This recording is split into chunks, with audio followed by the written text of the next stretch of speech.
you ever had a goal that just seemed impossible? If so, you've come to the right place. Welcome to the Notable Peeps Podcast, a series that gives attention to remarkable people who are putting on their shoes, doing their best, and believing in the impossible. All my dreams are coming true. Hey, welcome to another episode of the Notable Peeps Podcast. My name's Steph, and I'm sitting here chatting with Laura. And so let's just dive right in. Take me back to a time that was just rough, where you're like, is this going to work out? A couple of years ago, I got a divorce. I thought I was getting divorced for reconcilable differences. I was with my ex for 33 years, and we decided to get a divorce after a series of, of things where I was like, I can't do another day in this marriage. I'm just like not going to survive it. You know, like mentally, I wasn't going to survive it. I didn't want to be in it anymore. And so I left and we got a divorce and like it was easy peasy. And so I thought, and then a few months later, I found out he was dating somebody that I suspected he had been dating during our marriage. And, you know, before we got divorced, I felt like there was something going on and I wasn't sure what it was. I kind of heard the word gaslighting, didn't know what that was exactly. But I just suspected that he was doing something, some manipulation, something. I felt like he was lying to me about some things. And when I found out about this girlfriend, I felt like the blindfold got ripped off and I started to understand that he was a narcissist and that there were patterns in our life and everything started to make sense to me. And so that's what I've been doing for the last couple of years is unraveling that and unwittingly became an expert. And now I help others heal from narcissistic abuse. Man, like, Yeah. when you were saying, you know, you had sort of sensed that something was off. Yeah. I mean, how many women feel that way? Yeah.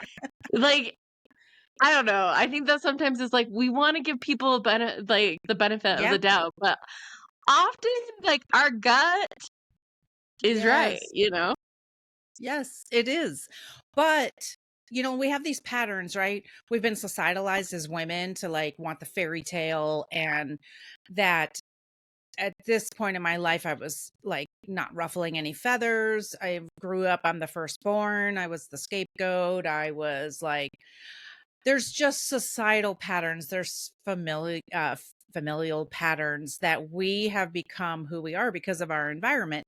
And so when I would say like, hey, I think you're too flirty with that woman or you're, you know, whatever, I caught him in a lie. He was able to explain it away. And my deep desire to be loved and not abandoned and, you know, all those things and to be chosen, right? So all those things came into play in making my decisions. And I'd also been trained that way at some point, you know, along the way. I didn't say 33 years, you know, just for fun. I say 33 years because it was so insidious and I was trained to stay and to be quiet about whatever I was seeing around me. So yeah, I mean, we've been taught wrong in society to like want the fairy tale and all that. It's hard because that sounds great. Except for the people who are out there taking advantage of that. It's not great. Oh, for sure, for sure. Um, it's something that's talked about a lot. Yeah. But what are some of these things that not necessarily that you started to notice with him, but as you've been helping other people Yeah. with recovering from being with a narcissist, what are some things? Just explain some of these tendencies for people Sure. so that they get Yeah. a picture of what you're talking about. Well, I want people to know, and I want women to know, because it is mostly a man issue. Like narcissists are mostly men. So there are women narcissists, but I talk men and women, just that's my experience, you know, insert your experience here. But, you know, with narcissists, okay, so we use that word a lot, right? But that's okay. The point I want women to hear is that it doesn't matter what the label is. How are you being treated? This is the important part. But narcissists are people who have a lack of empathy, have a high need for control, and they manipulate to get the things that they want. And it is all about them. Now, I was married to a covert narcissist, and a covert narcissist is, out in public, like serving the community and maybe going to church, things like that. At home is doing the abusing. And that doesn't mean necessarily that they're putting their hands on you. It's all psychological and, just all that kind of stuff. Right now we may see malignant narcissism happening, like in politics and, things like that. Those are the kinds of things we see where like, those are sometimes what people think is a narcissist, like someone who's more open and like, I love myself and all that. But it's a shame-based disorder, and they don't have to be diagnosed for us to be saying like, is this the kind of life I want to live? So that's where I got to. I didn't need a diagnosis because frankly, narcissists aren't going anywhere near a therapist's office to go get diagnosed with anything. They're not going to. So really a high lack of empathy and manipulation, loving themselves, things like that. Well, all about themselves is what it is. It's all about them. It's not about you. So that's the basic label, but I don't want women to get caught up on that because I always talk when I'm helping them, I'm talking about your relationship and how is it? Does it feel healthy? Is your mental health being jeopardized? Then we need to talk about that. It doesn't matter if there's a label. That was like, it doesn't matter if there's a label, how are you feeling? Like when you said that, I'm like, oh, that just clicks. That just like, yeah. So take me back though to that time how were you able to pull yourself out and recover after your divorce? Like, what was that like? Well, it wasn't easy. Especially after 33 years, I really thought I was walking out and like, yeah, I'm getting rid of the problem. Everything's great now, and it's just it's so silly of me to even think that. But I really did think, well, the problem's gone and now everything's going to be fine. And so I really went hard into therapy. And you want to find the right kind of therapist that's like trauma informed, though I didn't know I was a narcissistic abuse. So I just wanted someone who would give me really good tools. And I had a great therapist who gave me great tools how to help myself. And then I joined a divorce group. I talked to friends who had been divorced. I did a lot of things for dopamine, like exercising, things like that. Because look, there's time and a place for Netflix and wine, but it's not going to get you where you want to go all the time. And so that's what you have to think about.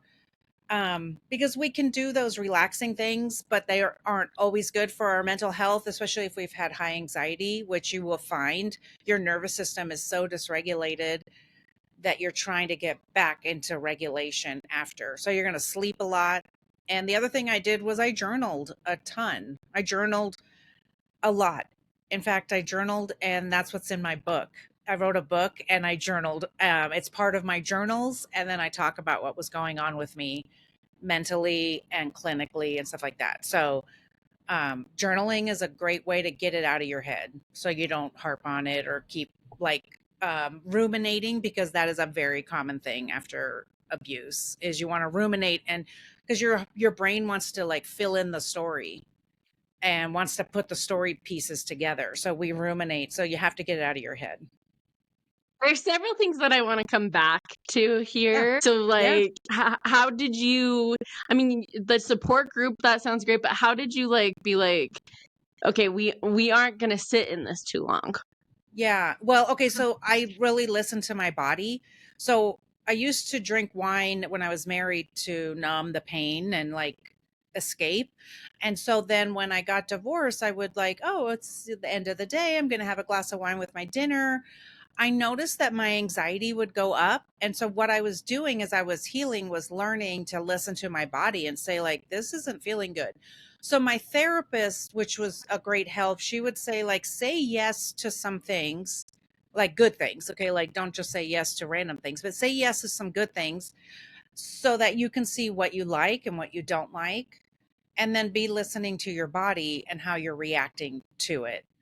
And so things like, I really felt like a really deep need to go to the beach because I love the beach and the ocean is very regulating.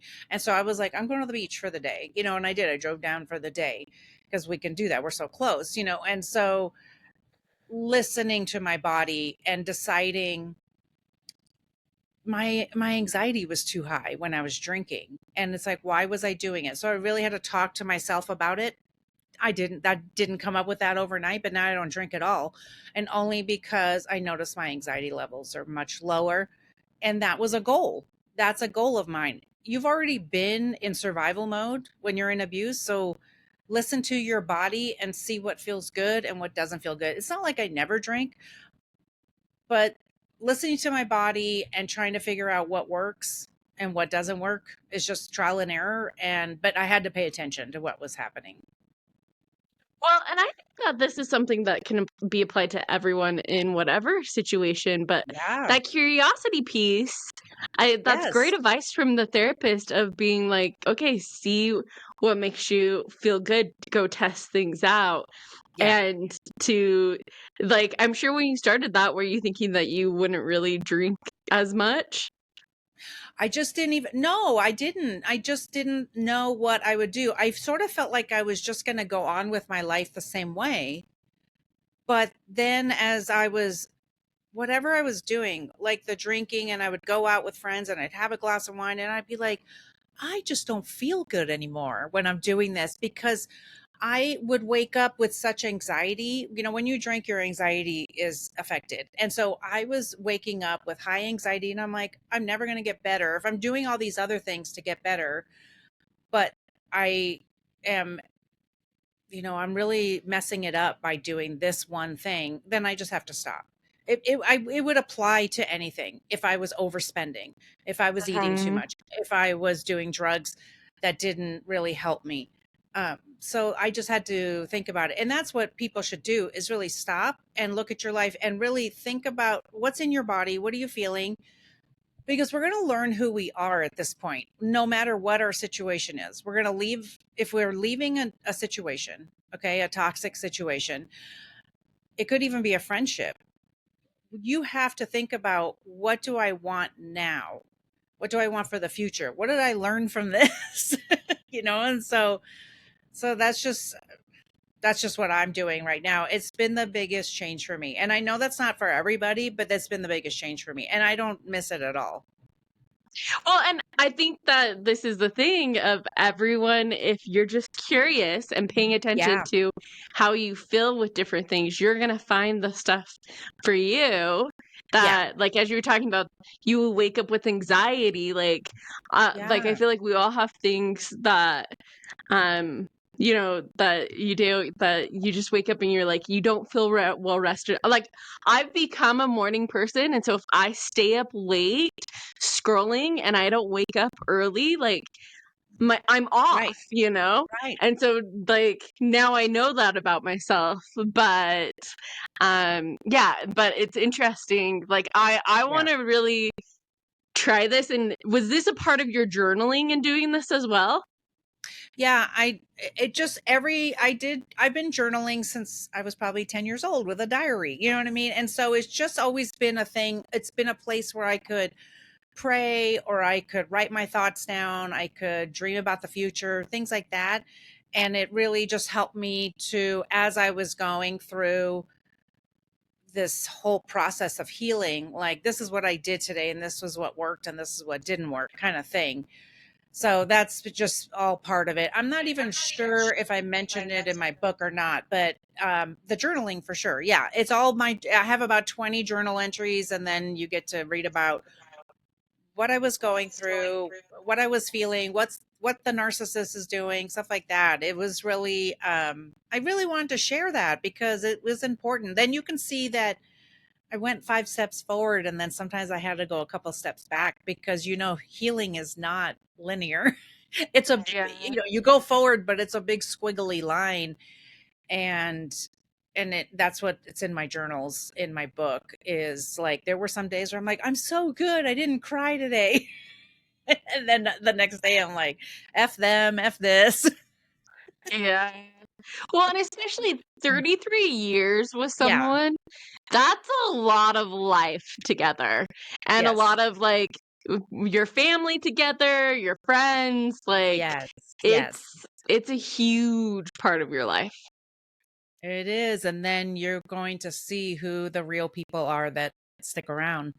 And that was a really big wake up call. So the biggest thing for me was learning healthy boundaries. And that's how I got out of my marriage. And that's how I learned to heal after was learn. And so that's what I teach women when I'm working with them is we're going to learn healthy boundaries and what do you want?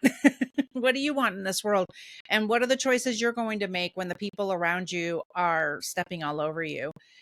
And there's some people that aren't going to like that because the unhealed version of you with no boundaries was more beneficial to them. So there are quite a few people in my life that did not like Laura 2.0, and that's okay. And that's the way it's going to be. I don't want to scare anybody off to do healing. You're going to see, but listen, there's some friends who never left my side. I have one of my best friends from when I was 11. We're still friends to this day. She was my maid of honor. She stood by me when I married him, and she stood by me when I left him. You know what I mean? And she hasn't moved a muscle. And there's plenty of people, because I went through that time when I was sharing my story. I felt like people would leave, like they quietly left my life. And I have friends who said, "Hey, you told me your story and I didn't go anywhere." And that's important to remember. The right people are going to stay. The quality people are going to stay. Yeah. Well, and as you're talking about these healthy boundaries, I think that's a hard thing because to be like, this is my boundary now, because Yeah. it's always that person, if that's like, oh, this is what I'm doing. Like you're saying, people don't like the new version of you because Yeah. oftentimes, how do I want to word that? They benefited from you not having boundaries because Yeah. they got to get away with certain things. They probably got to treat you a certain way. I don't know if that's what you were thinking. No, yeah, like I think that yeah, when you start to like draw a clear line. So like Yeah. how do you express like boundaries? Yeah. So boundaries, I always thought, especially as a recovering people pleaser, I was like, I can't tell people what to do. And that's what I thought boundaries was telling people what to do. But boundaries are not that. Boundaries are what you will do if people continue with their behavior. So that looks like, I always give this kind of example because I think we've all been there, is like when you're at Thanksgiving or something like that, and someone in your family comments on, "Oh, you took a second piece of pie," or, "Oh, wow, you're eating that much." Those kinds of things. Okay, imagine that scenario. Your boundary is now, please do not comment on my plate. Please do not comment on what I'm doing. When people are like, "Oh, it looks like you've lost weight." Please don't comment on my body. And if they continue, you have to be able in your mind to say, "Hey, look, I'm going to leave because I can't. I'm not, you don't feel like you're still continuing and I'm uncomfortable, so I'm going to go." And that's just one example, but it's those kinds of things. Like, you will have to remove yourself from certain situations. And I had to remove myself from certain situations, certain friendships, because of certain things that were being said to me, and about my ex, things like that. That it's like, hey, can you not like tell me about my ex? And if they can't stop, then you have to say, okay, well, hey, I'm going to go, and whatever. And then you can just leave. You don't have to make a big speech. You don't have to make a big event. When I had my friendship breakup, there wasn't a big event. It just, she knew what she did. And so what my choice, people can do whatever they want. This is the whole thing going on with let them theory right now, right? People can do whatever they want. You get to choose what you do with that information. So if people want to walk all over you, you get to leave that situation. You do not have to be friends with them. You don't have to have them in your life. So think about friendships and other people, but I just think about relationships in general. I think of it as a bullseye, and the people that are closest to you are in the middle bullseye, right? Those are like your A group. Those are the real close friends, the ones you call all the time, you're in the group text with. But then you go out further, and you might have those friends that like you see sometimes, and they're good friends, but they're not in your inner circle sort of thing. And you have to think about maybe things like that. The ones that are in the middle are the ones you probably have the most boundaries with. But they're going to respect them. You know, they're not going to talk about things that you don't want to talk about. They're not going to talk to you, poorly and stuff. I'm like, and I was like, oh, I'm sorry. You know what? I didn't even realize, it was a habit. Sometimes you want to give the advice. She was like, no, I'm good. And I was like, okay, but to me, that's not rude. That was her just telling me straight out, right? But in a nice way. And I could take offense, but why would I take offense? Because that's my own issue, is those problems. And then listen, I love that you brought that up about unsafe friends. The friends when you're sitting there going, I shouldn't say this because it's going to get repeated. Or if you have to keep saying, don't repeat this. That's not anybody you should be telling anything to, because they're going to repeat it. And why do you feel that way? So yeah, I love that you brought that up. Those are those unsafe friends. And the boundary you have there is they don't get to be in your A circle because they don't show themselves trustworthy. Yeah, and I think that, like you said, as you get older, you just don't want to deal with stuff that I'm like, I don't want drama. Like, I love reality TV, but I do not want drama in my life. Yes, exactly. We can watch it and talk about it, but not for us. So one of the things that I wanted to go back to our earlier conversation was you talking about this book and what journaling. So what's the title of your book? My book is called Married to a Nice Guy, Getting Over Narcissistic Abuse. Because covert narcissists are often, they're saying he's such a nice guy. And I was like, if I hear that one more time, I heard that all the time about my ex, and nice is in quotes.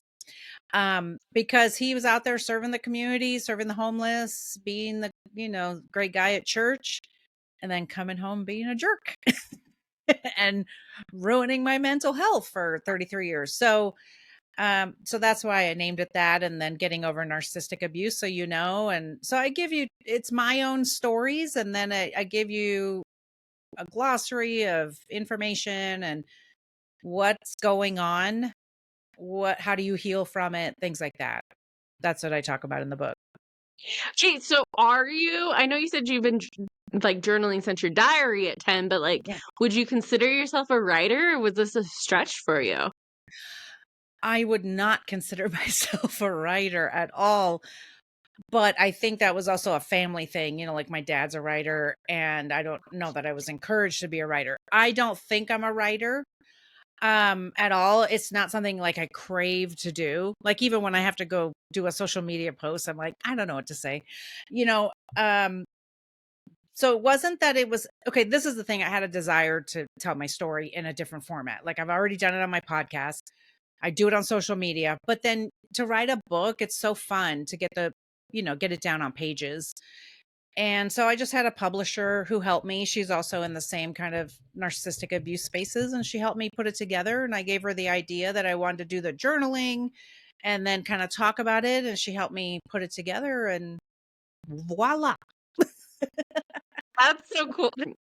Okay, so like shifting a little bit. So let's talk about like a little bit what you do with coaching these women. And if someone is just getting out of divorce. Yeah. Well, I have a one-on-one discovery call that's free. So you can we can chat to see if we should work together, if I can help you with making that decision. And then I also have one-on-one coaching to help you decide, what do you want to do next? How do you want to live the rest of your life? Because the women I work with are women like me, women in midlife who I got divorced at 55, and I was like, what do I do next? What am I doing now? And what I'm learning is we're not done, so we're learning how to dream again. That's what I did. I literally called my friend who's a coach and I said, "Hey, I don't know what this means, but I want to dream again." And she's like, "Okay." And that's how I came up with the podcast. That doesn't mean you'll come up with the podcast, but it just means that we need to see what's next for you, because if you've been in abuse, or you think you've been in abuse, you probably haven't been dreaming, because your dreams have been squashed by that person that toxic person who's been around you. And then I also have group coaching. I have a group, and we work together, just a small group, and then we all work together and share our stories, and I help you go through 10 weeks of healing, and we break down each section. We learn boundaries, we learn how to dream again. We learn, in depth what a narcissist is, so we don't do it again.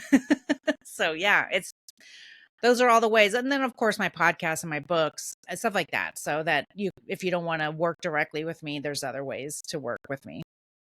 So what's been the most rewarding? Because like how you said that you called your friend and you're like, I want to dream again. And you Yeah. started the podcast, you started the coaching, you wrote the book.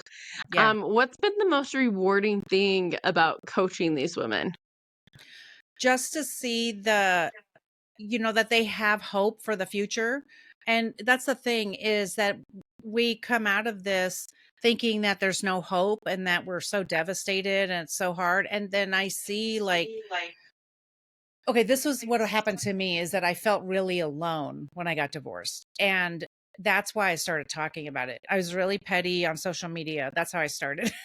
But it helped me. Petty, like in the comment section, or just like petty, like you sharing your thoughts? Full on petty videos that I am not Okay. embarrassed, and they are still out there. So Okay. when I found out about his girlfriend, I was like, oh, I'm done. I'm done being quiet, because when you're in narcissistic abuse, you're very quiet. You don't talk about things. Mhm. You're not allowed to say anything.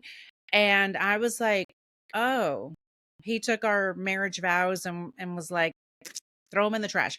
And so I was like, oh no, like nice Laura died that day, and mean Laura came to play. And so now I've learned how do I tell the story? How do I help others? How do I talk about it on my podcast without being bitter? And then the petty is like the cherry on top. So but I started with petty videos, and the reason was because I really needed to talk about it, and I didn't find people who were talking about it. Now I find lots of people who are talking about it.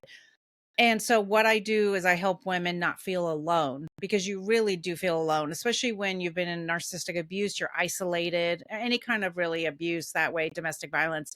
You've been isolated, you're quiet, you're not supposed to talk about things. It's all about them. And so giving them hope, and making sure they know they're not alone. That's the biggest thing. Well, and especially being married to the nice guy in the community that, like you said, is doing everything at church, everything, and Yeah. people are like so surprised. I'm sure that you, starting with those videos, even though that they were petty, Yeah. probably felt like you were like getting, like it was empowering to be like, no, this is my side. Yes, exactly. And this is the thing you have to remember, is the smear campaign has already been going on. They've already been telling everybody they're in a terrible marriage. And then I was the one who wanted out. It's the reverse discard. And so he kind of approached it, but then I was the one who said, no, I want out. And so then he was able to tell everybody, oh, Laura asked for the divorce. Woe is me. So you have to remember that smear campaign is already going on there. And then I suspected that was going on, but then we have grown kids, and my kids were like, yeah, Mom, he's telling everybody you gave up on the marriage. And I'm like, really? I was the only one in therapy. I was the only one ever doing any work for our marriage. And so you have to be okay with that. And that's also what we're learning, is that we got to be okay with this is what's going on. And so that's why for me, when people are, I have had a few people, why I ended up with a podcast was doing the petty videos. I had people, come out from the woodwork and were like, hey, did you know my first marriage was abusive? And I was like, no, because nobody talks about it. And so then I had other people who were like, hey, you shouldn't be saying those things about your ex. Like, it's just not right. And I was like, oh, does that hurt your feelings? Sorry, I'm not going to stop. I did stop for a second and was like analyzing it, going like, really? Should I not talk about it? And then I was like, no, this is abusive. Like, that's even more abusive, so that's why I just had to talk about it and tell my side of the story. Not everyone believes me. Don't care. Those people aren't in my life anymore. You don't have to believe me. If you've been in abuse, I'll tell you right now, the people I interview on my podcast, our stories are all the same. It's just a little bit different. Just a different person, slightly different story. They're almost all the same. They have the same patterns. So I don't care if you don't believe me. That's okay. You can believe him. That's fine. You don't get to. And then so I'll let you believe that. But then my side is you're not in my life. That's how it works. Well, earlier, did you say that you were oldest child? Mm-hmm. Okay, I'm oldest child, and I'm also a fair police. So to hear you say that you have to be okay with that narrative, it made me be like, oh my gosh, that would be so hard. Because oh gosh, I Steph, would want to educate everyone, which, I mean, apparently that's what you did. But, like, the fact that you can talk right now and not be bitter about it and, like, everything, I just think that shows the growth, and to be okay that there's going to be those people that believe his side. And as a fair, like, person, that's so hard. It is so hard, right? You want to, like, tell people, no, this is what happened. Don't believe him. But I totally get that. But let me tell you, there is something so great. There's something even better. The way you feel like your skin's crawling because it's not fair. I have such a pleasure in picking up this microphone and telling my side of the story and knowing it's true.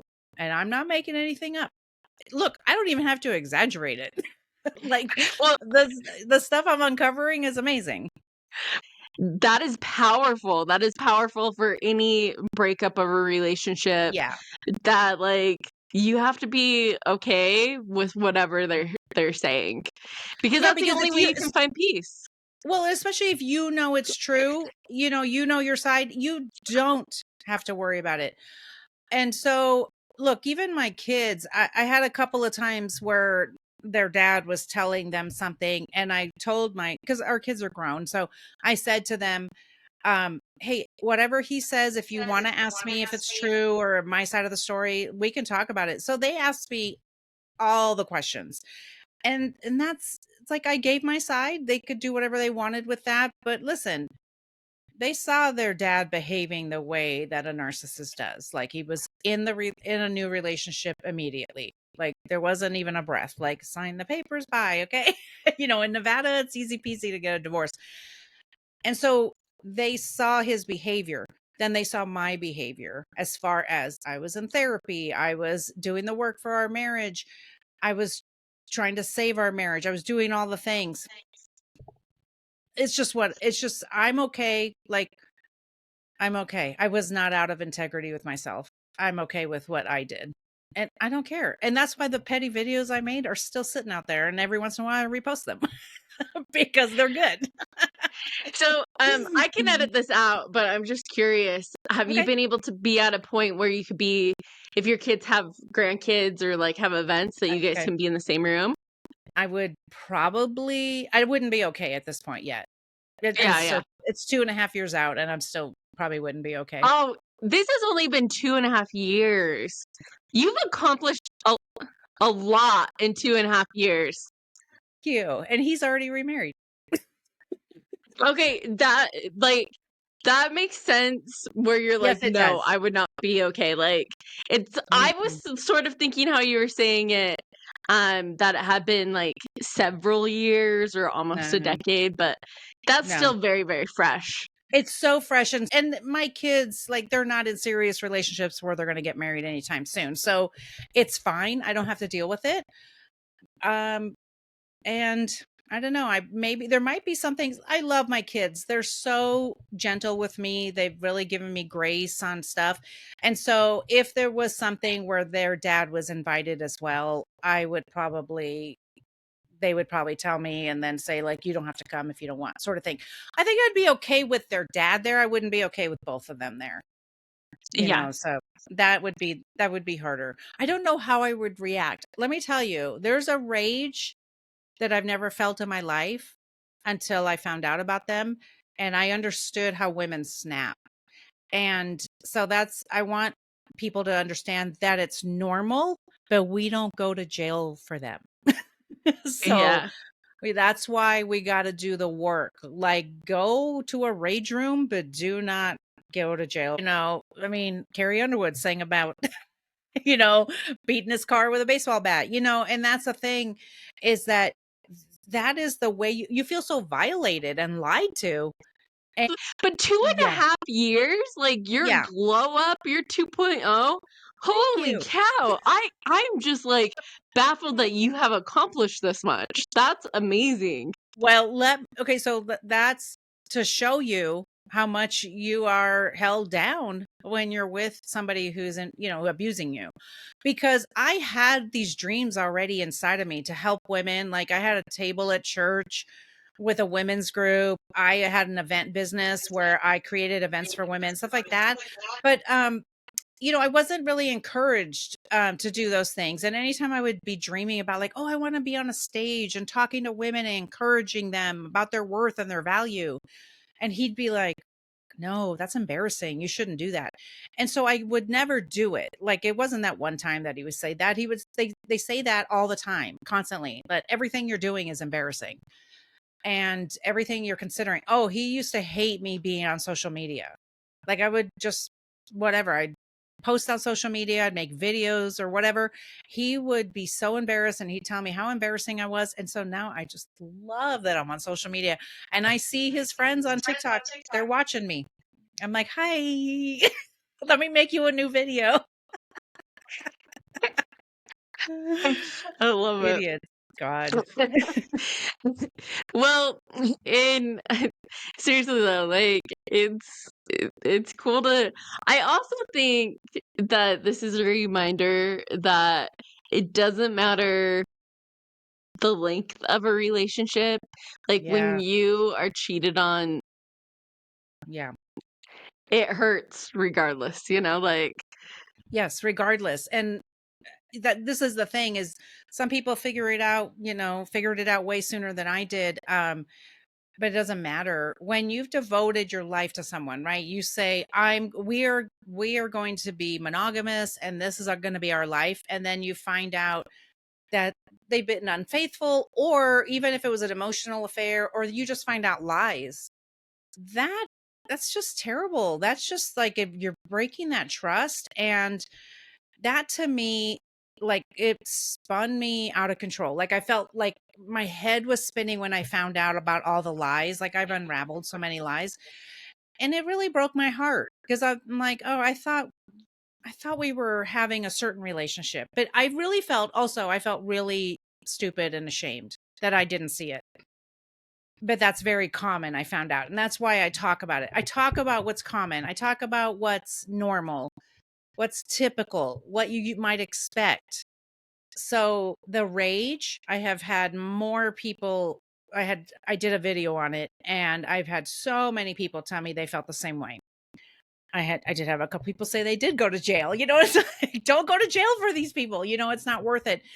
But that's why I talk about it, so that we know what's normal and what's not normal. Because nobody was talking about it when I got divorced. I'm like, hello, what do I do now? Like, I'm not okay with him being with this woman, because you guys don't understand. She's been the bane of my existence for 7 years, and she wasn't the only one. And that's what people didn't understand. He's been lying forever. I am not okay with that. Like, I just wasn't okay with it. Yeah. Well, and when you said that you started to unravel all the things, I'm sure that it just adds to everything. So have you been able to, like, trust and be in a relationship since, or is that still a thing that you're working through? So I've gone on a couple dates, but what I've noticed is I think I'm just going to hang out with me for a little while. And I have a lot of peace and I'm not dying to be in a relationship, so I'm okay. And so at some point I might want to be in a relationship, but I have a lot of peace right now and I have a lot of good friends. I do lots of things on my own and I'm okay with that. So is that different than when you were married? Did you do stuff by yourself when you were married? Um Not really. No, I would do stuff with friends, but no, not by myself. I wouldn't go anywhere by myself really. Because he would even if he was at work, he would somehow make it about, I can't believe you went out by yourself. You didn't wait for me. I'm like, well, you're at work. Well, you could have waited till I got home. Well, no, because we got to do this at night. And so, every single thing when you're in a narcissistic, abusive relationship, everything is an issue. And even things that you don't think are an issue become an issue. And so now with the freedom I have, I'm just enjoying that right now. I'm just enjoying the freedom. And the reason that they get into another relationship right away is so that they don't have to deal with the shame, because it's a shame-based disorder. They're not going to look at themselves. They're not sitting around going, I should go to therapy to figure out why my 33-year marriage fell apart. No, they're not doing that. They're like, next. You know what I mean? And it's just a way they need their supply. They need that person in their life to make them look good and that they can sort of get a charge from, like a battery. So that's why he was with somebody immediately. And this is not atypical. This is what they do. They will have someone before or immediately after. It's not a surprise he was married. They were married within a year. It's not a surprise. Interesting. Yeah. To wrap things up with, can we touch a little bit more on how you said that you felt that shame and that you didn't know Yeah. and that embarrassment? Can Yeah. you give advice to someone who's might be feeling that right now? Yeah. Well, just know that it's normal and you didn't know what you didn't know. So you were manipulated and lied to. And so now that you see what is going on or you're unraveling the lies, I know that your body wants to protect you and say, like, oh my gosh, we're so ashamed. We feel so dumb. It's just know it's normal, but you're not unworthy. You're not unlovable. This is a normal feeling because our mind, it will put us into survival mode to take care of us because we're in a trauma. So these are the feelings we're going to have. And it's okay. And we didn't know what we didn't know. So I always, I had a lot of good friends tell me, hey, you did not know. You were lied to. So this is not your fault. So I had to keep talking myself. And that's part of the journaling I did. No, I didn't know. He lied to me. I had to tell myself that. And then you'll come out of it. You just have to feed yourself with the truth. And do you feel like that embarrassment is more like the people around you, like people know that the divorce is ending, or where does that come from?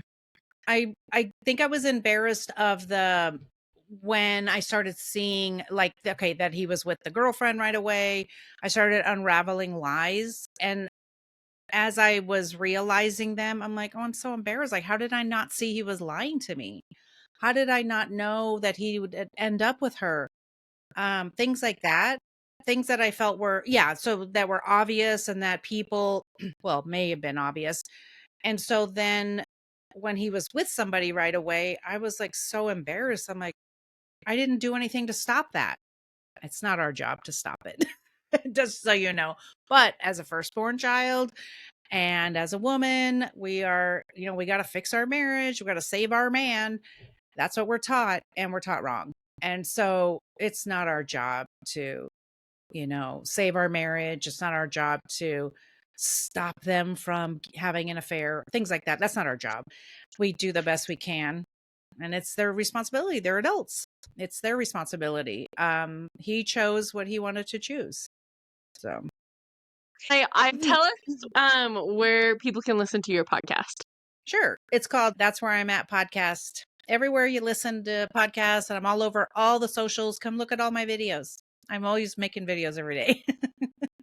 Well, for all of you that made it to the end of the episode, remember to continue to put on your shoes, do your best, and believe in the impossible. I'll see you next Sunday. All my dreams are coming true.